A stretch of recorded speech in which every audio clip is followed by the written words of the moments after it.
Can investing be a real side hustle? Yes and no.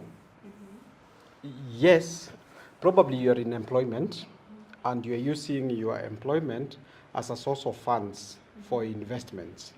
And when you consistently save and invest over a period of time, there comes a time where your side hustle is giving you equivalent or more to your current income. So now the side hustle becomes the main hustle, and your real hustle becomes your side hustle.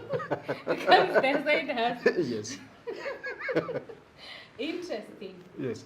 Hello, good people. Hope you're doing well. Jacie is my name, and on this channel we talk about finance, personal development, travel, and charity. If that is your kind of content, kindly consider subscribing and turn on the notification bell so that you're notified every time we upload a new video.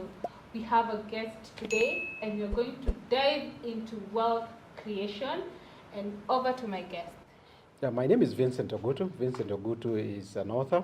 I'm a business coach and passionate about wealth creation and personal finance. Thank you for hosting me. You're welcome. And what are your social media handles?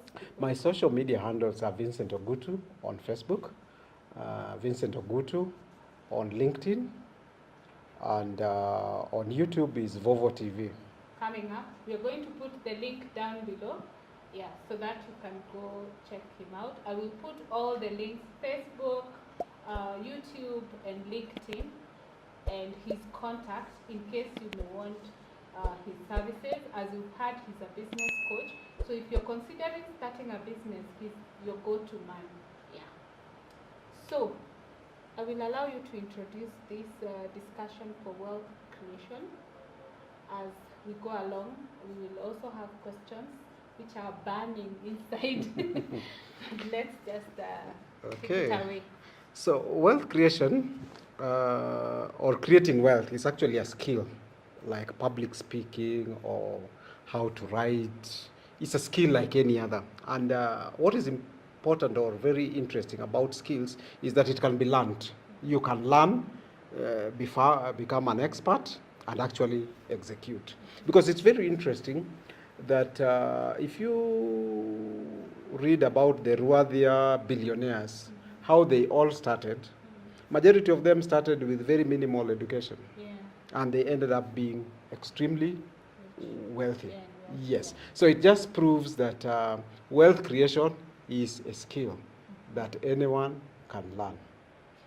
Yes. So you just need to create a discipline to learn that skill. Yes. Practice. Yes. Okay. And it is something practical. It's not theoretical. Yes. It's not something that you read in the books and it is automatic. You have to put in. It's like swimming. You cannot learn about swimming in a classroom. You have to get into the pool. Yeah. Wow, that's a good one. That's a good one. So most people take wealth creation as a way of a side hustle or a way of getting out of formal employment. Do you agree? Yes, and it actually works for some people. It all depends on what is your investment goal. Why do you want to create wealth? Others want to create wealth so that they travel. Others want to create wealth so that they live well. Yes, others, they just like to see their bank account fattening over time, so that when you want to buy anything, you can afford it. Okay.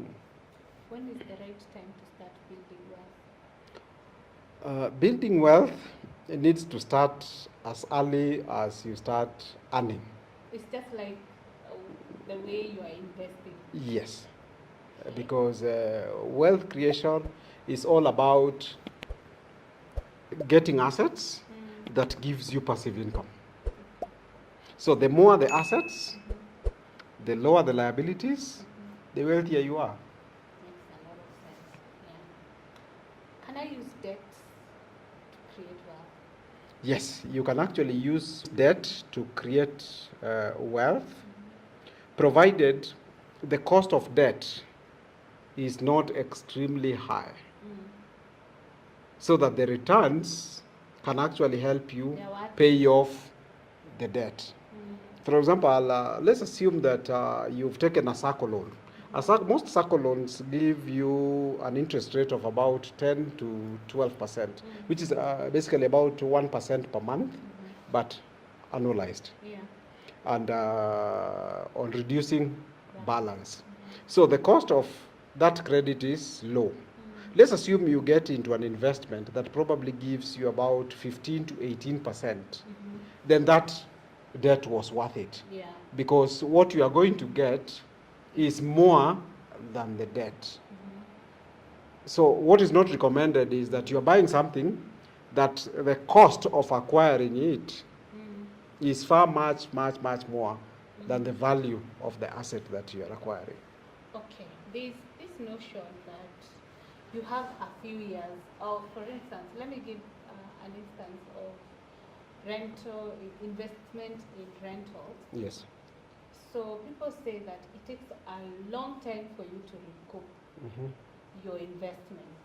So when you're creating wealth, how do you assess those aspects? Again, it depends. Real estate, there are different classes of real estate. You can do commercial, you can do residential, and even the residential, there are different classes. For example, the bed sitters, the 3-bedroom, will not give you same return. The bed sitters will give you a higher return than the 2 and the 3-bedroom. Yes. Is that the case? Yes, that's the case. Okay. Actually, so you might find that a person who has studios getting a return of about 8.5 almost to 10, because probably it is in a good location, or it is in a place where there is densely populated, because when there is more demand you can actually increase the rent that you get.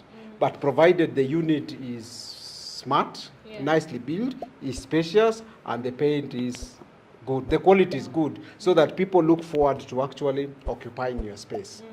Because if you only just have tiny units and your neighbor builds slightly bigger units, a person will move from your new unit to the next. Why don't you just build the bigger one, nicely built, once, and have renters throughout, so that when somebody is moving from your bed sitter to a 1-bedroom house, you have another tenant. Because with those ones, the tenancy is almost in, out, in, out, in, out, in, out.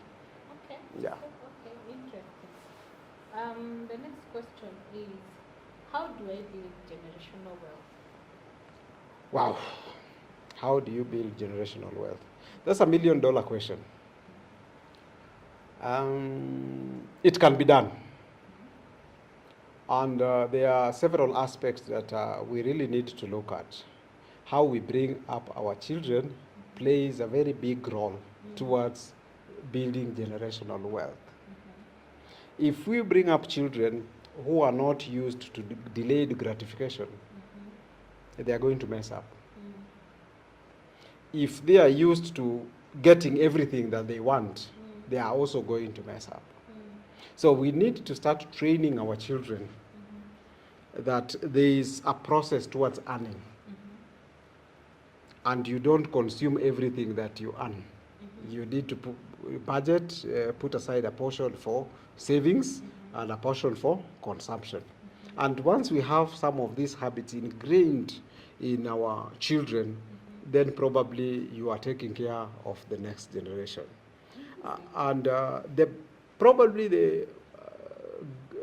In my opinion, you need to actually build that wealth for your grandchildren.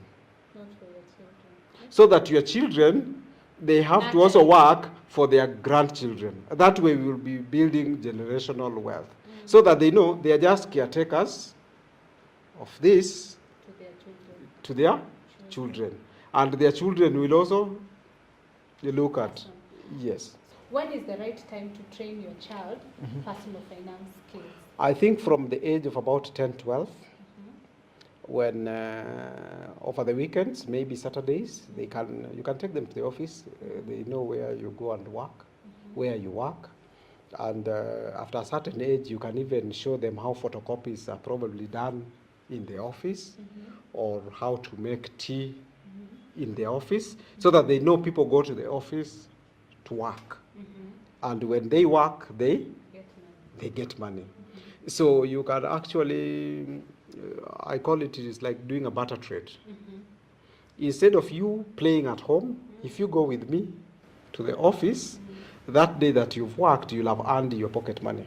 Interesting. It's like, since I go to work to get paid. Yes. So if I go with my child to work, I pay Yes. for that. It's an child incentive to work. for them to learn. Okay. Yeah, for you it's not basically paying, but it's just an They're incentive paying. for them to go and learn. Like the Asians do it. They pick their children, they go with them to the factory or where the business is, and they are sent to do a few errands within the business, Yeah. or take this file to a certain office. It's working. I see, like Indians, there are 3 generations in an office. Yes, Maybe the CEO is the grandfather sure. who is transitioning to the son, The son.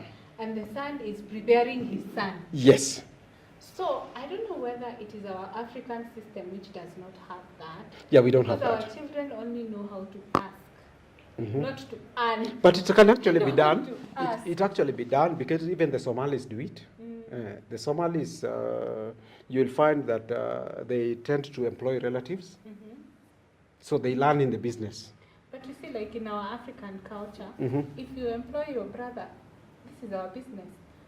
So No, it's the culture you that you not build. take it There's a culture. They need to look at it as work. They need to look at it as something that needs to be taken care of. Because if you don't take care of the business, it will collapse, and everybody goes down. and everybody loses. So there needs to be some policies that is for all workers. It doesn't matter whether it's a relative or it's a non-relative. There are policies within the workplace or the business that needs to be followed. So like for the children, Yes. If, for instance, I don't work on Saturday. Yes. No, for the children, if the parent does not work on Saturday, Yes. and they want to engage them, what I've seen is you tell the child to do the dishes. But you see now that when you're supposed to train them, it's not a job. In It's your a skill. house, It's a skill. in your house. So how do you train? Because you see, we are eating you're using the dishes, so any one of us can clean. So it's not like you're helping me, or so that I can pay you. But how can I create a way of earning income at home for the children? There are people who have done it successfully, like probably they can wash the car, they can trim the fence, they can cut the grass, they can organize the garden. If you have that, they can wash the dishes, they can decide to wash their own clothes, because when they go to boarding, who washes their clothes? They will have to wash. Yeah. So it's just about acquiring skills that make you independent. How you use the skills is up to you. Yeah. How do you know, like, you have the right portfolio for your investment? How do you know? That's an interesting question. For me, I always try to balance the high risk, medium risk, and the low risk. So you need to have a portion of each, because the higher the risk, the higher the returns, also possibility of higher losses. So you ensure that that portion is not so much, probably only 20%. Then the medium carries the bulk, okay, probably 30, 40%, and then the low risk and whatever, the other portion. Yeah, no, that's a balanced portfolio. The other question I would have is, how do you grow your net worth? Growing your net worth is, again, is a product of habit. You always need to look at how you are progressing in life every 6 months. So instead of having the annual, they're called New Year resolutions. Yes.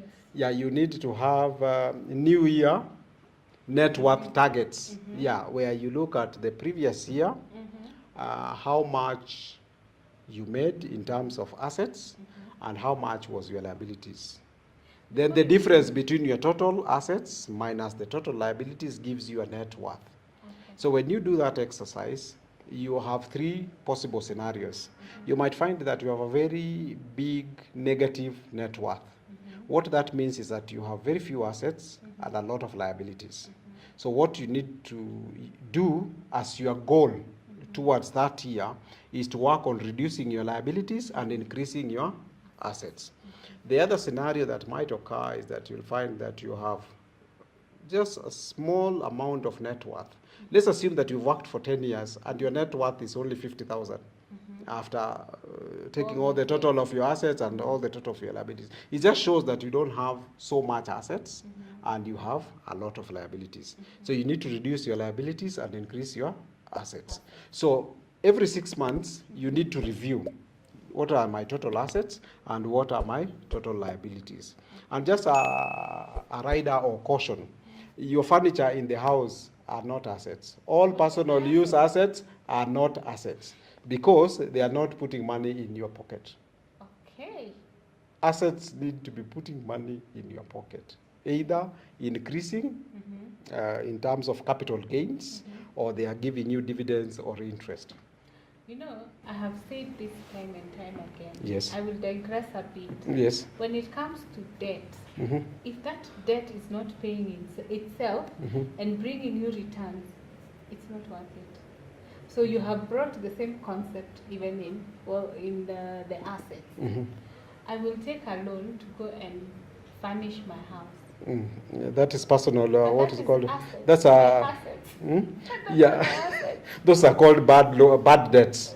But those are my assets. Good debts are those debts that you take to help you acquire assets. And assets, according to Kiyosaki, are those assets that put money in your pocket. In your pocket. Yeah.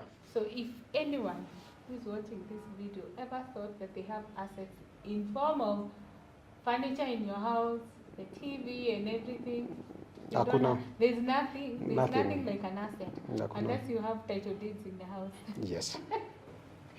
Interesting. So you brought something that I always advocate for. When you're building your wealth, you said review is 6 months. I've always felt like quarterly is even better. Quarterly is even better. I'm just giving you time so that you don't feel stressed. You don't get so stressed that you just started and so 6 months. Instead of yearly, you wait until next year for you to do the net worth exercise. Do it every 6 months. It's even better if you can do it every quarter. Okay. Yeah. So I think that has been answered because my next question would have been how often should you review? So that has been answered. So the reason why you need to review is you know how your liabilities are doing. Are they going down? And are your assets growing? That's why you need to review periodically. Okay. When I'm growing wealth, what would you advise as an approach to have a proper mix? That's a tricky question. It all depends on, you remember, what is your investment goal? Yeah. What do you want to achieve?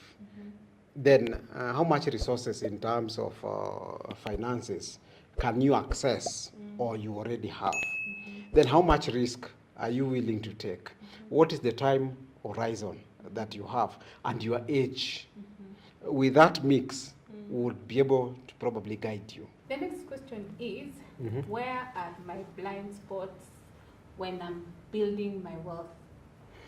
Wow, where are my... That's a very interesting question. One, life is just life. And life sometimes even makes good people suffer. So what are the blind spots when you're doing investments? One, the investment that you're doing might collapse for things not related to you, but related to the investment that you have taken. Let's assume that you bought land and it had a title and everything was, but probably there was some fraud in the past. You might lose it. That's a blind spot. You're an innocent person. Yeah, you're an innocent person. Let's say that, for example, you're working for a company and then the company is bought or merges with another company and you're declared redundant. And probably you used to think that I'm here permanent and pensionable, the way that your letter of appointment claims, yes, and then you have got no job. That's a blind spot. So you need to have a balanced life. Any disruption that comes, how do you adapt and how do you move on with your life? Okay. So the way to come out of all this is have your own assets that is giving you some income, so that when disruption occurs, you can downgrade a bit and you will not be suffering. Yeah, you can downgrade a bit and life will continue. Yeah. Okay, that's an interesting one, because sometimes people feel like this, maybe what I'm doing, nothing can happen. So it takes us to the next question. In case of such a misfortune, who can I lean on for help? Wow, that's an interesting question. I've always advised, as you work, you need to work on 3 aspects of your life. The first one is your mindset. You need to have that growth mindset. Growth mindset is always looking for opportunities. You can adapt to new situations and new environment. You are not stuck with where you are. The fixed mindset that this job is there, it will continue being there for the rest of my life. It's like you own the job. No, you don't own the job. You just earn a salary for the services that you deliver. The day they get somebody who can deliver better services, you're out. The second is that you need a goal. A goal is aligned to your purpose, to your talents, and the things that you can do. That one will help organize the things that you do. Okay? And lastly, you need to work on your social capital. Social capital, for me, I describe it as the people who know you, not the people you know. Because the people who know you, they can recommend your services to people who don't know you at all. Now that is a very great social capital. So that when you find yourself in difficult circumstances, you are able to share with your inner circle of friends that if you hear of any opportunities, I'll be willing to take it up. And they are able to share with their social capital that they don't know you, but because this person has recommended you, they are willing to consider you. The people who survive or do better after job losses are people who have got that social capital. Okay. People who know what they can do, people who know that now they are undergoing a tough situation and they are willing to help. That's an interesting. And it can work both in jobs as well as business. Yeah. Yeah. Fact, People who open doors for you. Yeah, business is better because most people sell by word of mouth. Jeez. You get actually so many customers by word of mouth. Referrals are very powerful. What are the simple rules that help you in wealth creation? Wow, the simple rules that help you in wealth creation. One, don't be greedy. If you're being promised 10 to 15% return on investment, don't start looking for 30%, 40%. You're going to lose your money. The second aspect that you need to consider is that look at it long term, not just a short term opportunity. Yeah, because if you look at it in the short term, chances of losing are very high. And lastly, just make it a habit. Don't be greedy. Habit. Don't be greedy. Look at it long term, and make it a habit. Okay. So, how do I build this wealth? You build this wealth, from my experience, the easiest way to build wealth is join hands with like-minded people. Because when you join hands with like-minded people, you bring together different experiences, different expertise, and different networks. So you're able to move faster and mobilize capital easily without struggling. What is the fastest way? What is the fastest way of building wealth? The first is there a lift to building wealth? Yes, there is a lift to building wealth, but it's hard work.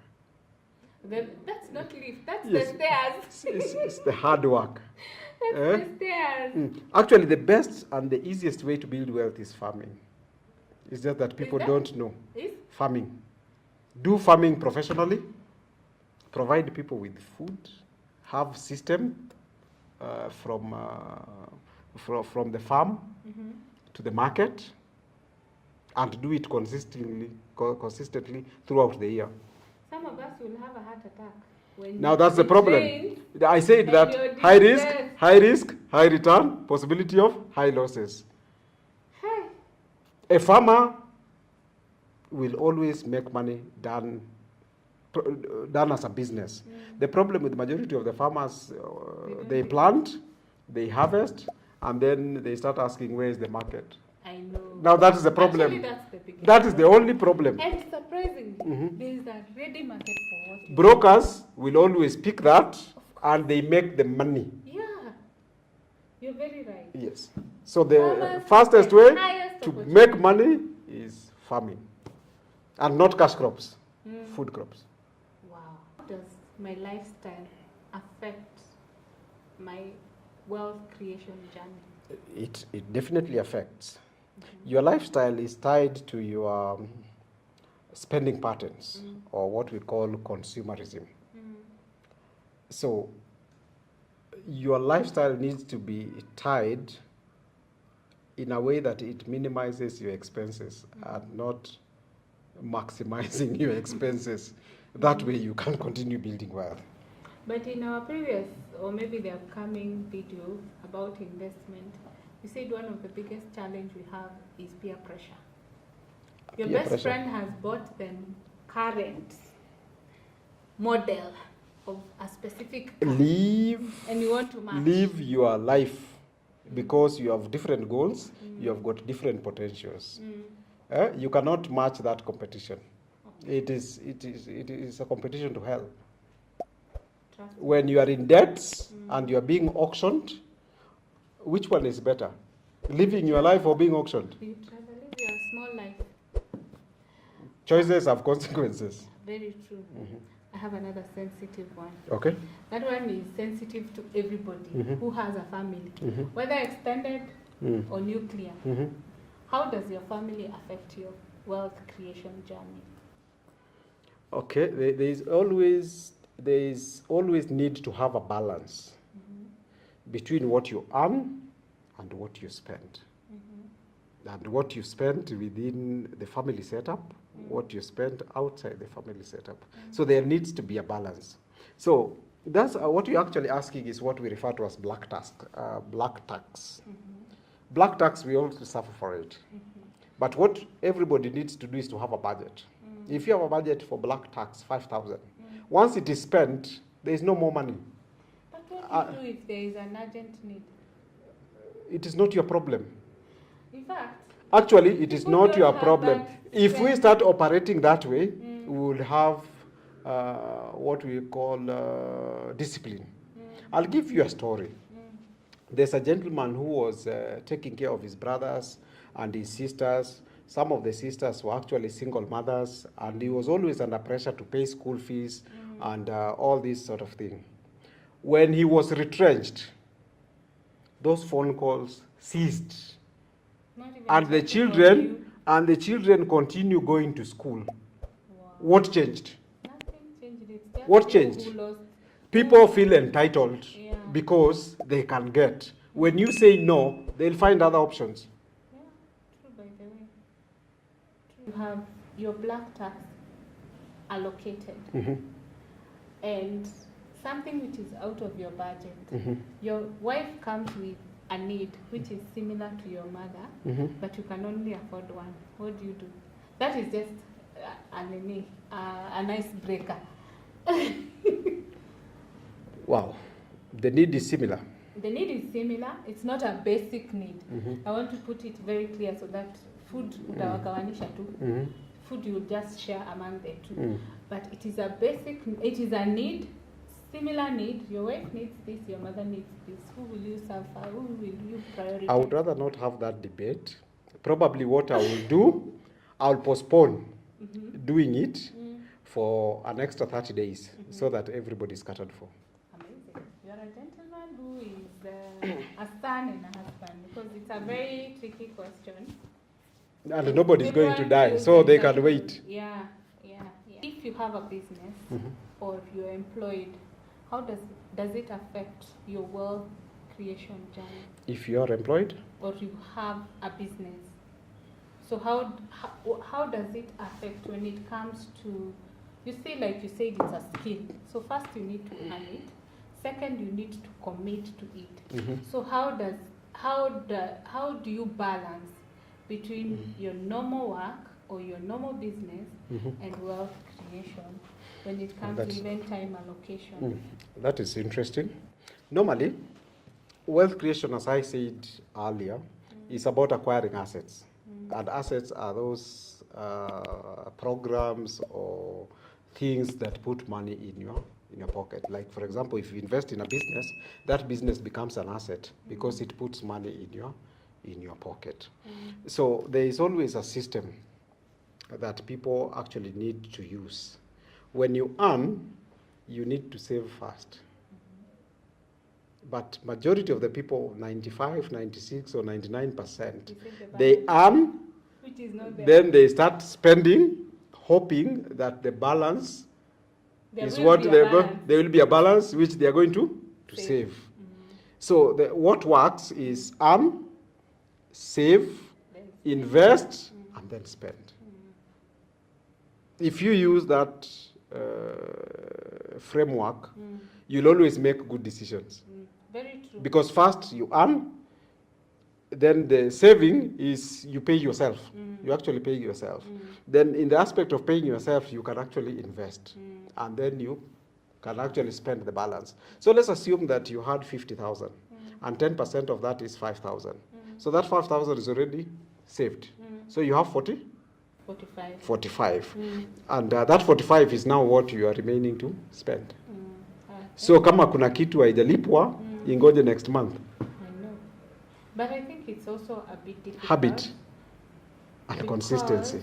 Because you see, something may come up like charity. That's why I say have black tax, which is part of your budget. Part of your budget. If you exhaust it? If you have exhausted it, you don't have any other money. It's just about making a decision and sticking to it. Because let's assume that you want to give charity to everyone and they come every day of the month. Where will you get that extra money? You can't. So what you have allocated, try and distribute it throughout the month so that where you'd have given 1,000, you give 500. Where you'd have given 500, you give 200. Once that amount is exhausted, they can wait for the next month. Nobody's going to die. Very true, by the way. But you see, sometimes it can be even, maybe someone has lost a loved one who is your friend. Give some contribution. But now you have finished your black tax. But I said you budget for it for a whole month. I didn't say that you spend. I said you don't spend all of it in the first. If you spend the whole of it in the first month, that's done. There's nothing you can do. Or you want to go into debt because you want to make other people happy. Of course you can't. You just feel like you're not participating. So talk to them. You can call. Yeah, by the way. You can visit. They will remember you visited. They might not remember the contribution. True, by the way. Okay, so the next question is, we have all these insurance products. Do they help in wealth creation? Yeah, they do. Okay. If you are the kind of person who is busy and you don't have time to select which type of the investment vehicle, you can save with the insurance products. Okay. Yes. For school fees, you can save for retirement. You can even buy the insurance products as part of your pension. Okay. When should I consider engaging a wealth creation expert on my journey? Because sometimes we feel like I can do it, but what if I feel I need help? At what point should I realize? Okay. Wealth creation or investment is a journey, and depending on your expertise as an individual and the areas you find that you probably might be struggling, those are the areas that probably you need to ask for professional help or probably benchmark you need to visit somebody doing similar because they might be able to share. They might not share everything, but they can give you a rough overview of their journey, their struggles, and how they overcome their journey. And that is the reason why people join associations where like-minded or people doing similar business, they have a circle or an association that caters for their needs. So that way, you are able to get help, a professional, or through peers or otherwise. Okay. So it is always helpful to have a mentor, a coach, or a peer that can you can work with. Somebody who is slightly more experienced than you. Okay. Although not probably very much experience, because sometimes what you need is somebody who is just 1 or 2 steps ahead of you. Anakwambia hapo usikanyage, don't attempt this. So you learn as you go. Yes. We know sometimes emergencies come randomly. So as I am creating my wealth, how do I handle my emergency fund? An emergency fund is actually independent of your wealth creation. Yes. Because it's some form of security, some form of insurance. Let's assume that now it is the rainy season. And you've blown 2 of your tires. You know, normally a person has got 1 spare tire, and 2 are gone. So if you don't, yes, and tires are expensive. So if you don't have where you can plug in and get resources to fix the tire, it means that probably you'll have to go without the car for some time. That's why an emergency fund helps. It actually takes care of the inconvenience. It's actually not just an emergency fund, we call it an inconvenience fund. It takes care of the inconveniences. So let's assume somebody is sick and they need some deposit to be able to be admitted. There's somewhere where you can get that money without taking debt. It just makes your life more predictable, more stable, and the minor inconveniences does not inconvenience you in a big way. Okay. Yeah. So when you're investing, one of the things you're addressing is the debt aspect. Yes. So if I'm on a wealth creation journey, should I first pay off my debts or get away of managing my debts while I still grow? That is $1 million question. As a business coach, normally I discourage people from taking credit to start a business. No, what I you mean need is, to. I already have an existing debt. It's not for purposes of investing, but I am trying to balance between paying this existing debt and growing my wealth. And it's good you have even brought the second approach, so you will answer both. I have a debt and I'm growing my wealth. So as you are growing your wealth, you need to look for ways of lowering your debt, because your debt is part of your liability. And you said for you to increase your net worth, you need to increase your assets and lower your liabilities, so that you are in a more stable position compared to others. Because let's assume that your wealth is 100 million and your debt is probably 20 million. So you work towards reducing that exposure. Because that I should not put in more money in investing. I should not put more money in investing before I really reduce you can have a balance, because you want to grow, but you also have this debt. So long as you are paying down your debt, let's assume that through your investments you have let's say 2 million. You might probably take $500,000 towards paying off the debt, and the other 1.5 million you are growing your wealth.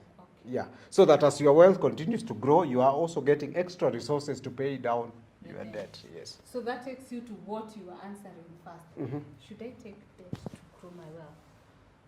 Yes, you can take debt to grow your wealth. What I discourage is probably taking a loan to start a business. Because if the business fails, you have the debt and the grief over the failed business.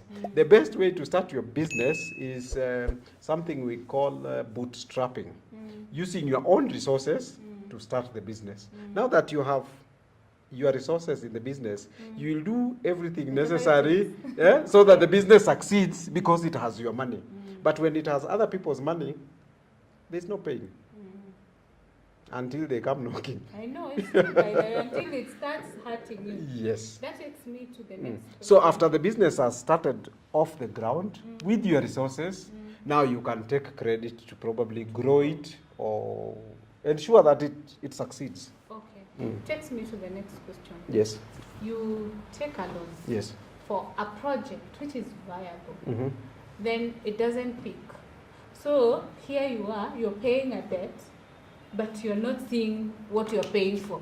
It's just like a loss. How do you recover from that? We say that failure is a very good teacher rather than success. Yeah. With every failure, you become smarter. You know what works. You know what doesn't work. And because you failed, and you are probably in debt, you need to come up with ways of paying the debt because the project has failed. Has failed. And you now probably need to ask yourself, what else can you do? Are you able to modify the project? So for example, if it was a big project, can you scale it down to a manageable project that probably does not need so much capital, so that at least you start recovering, even if it's Yes. not as they expected, Yes. but there is something. Yes. Okay, because most people have suffered the hit of your income going down. Yes, I can That give is you. where your eyes were. I can give you an example. I was doing some tomato farming.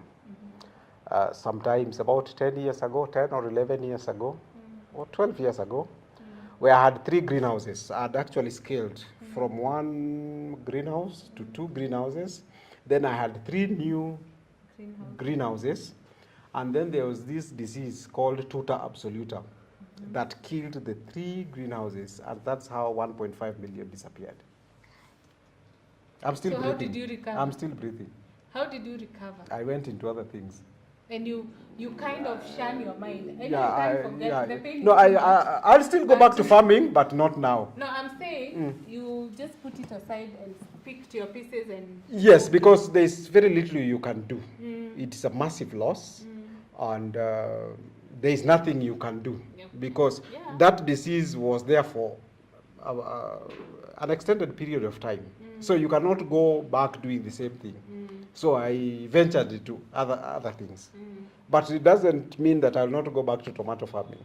I know that it is very lucrative. I told you farming. It is, I know. Yes, That's what I know. but there are a lot of risks. And the stress, you're sleeping and you're thinking, at some point, Yeah, like when it rains to and if venture it is into tomatoes farming. and it's outside, they get destroyed. Yeah, we wanted to do wheat farming. We even traveled to Narok. But after the stories, we were so scared. No, you shouldn't be scared. We took a Just a ask step yourself, back, okay, those are the stories, but how can I approach But they're it also success in a better way? and they're also Yeah. success stories. But it's good. Talk to those who are successful and talk to those who have failed, Yeah. it's so really that helpful. you get a better objective perspective. Okay, I think that's a good one for that topic. Sure. Yeah, so thank you so much for watching. If you're new, of course, kindly consider subscribing. If you're returning, thank you so much for always coming back to watch our videos. And don't forget to follow him on his socials, Facebook, LinkedIn, and YouTube. I will put the links down below. Yeah, and see you on our next one. Bye.